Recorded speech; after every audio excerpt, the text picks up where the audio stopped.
وحدات حماية الشعب هي تدافع عن مدينة سورية، تدافع عن السيادة السورية، تدافع عن سرکردەیەکی چەکدارن یەپەگەیەن بەسەر پەیەدیڤە گوت کو واشنطن ناهێلا دانوستاندنên wan لەگەڵ رژیما سوریە بسەر بکەvin.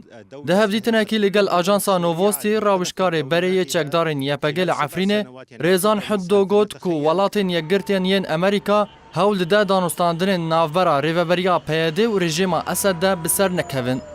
Hiddo her wiha eşkere kir ku şandeyê Emerîkî ji bo Sûriyê James Jeffrey hejmarekname radestê rêveberiya peyedê kirine. Gotê de Amerîka daxwaz ji rêveberiya peyedê kiriye ku derbarê danûstandinên bi rejîmê re nebilezbin.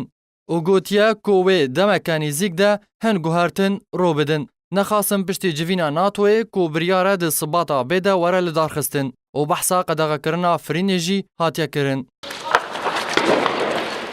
Hiddo beriya niha jî Amerîka bi pevçûnên roja heştê Eylûna sala borî navbera rejîm û peyedê de li Qamişlo tometbar kiribû û gotibû ew yek fitneyek e.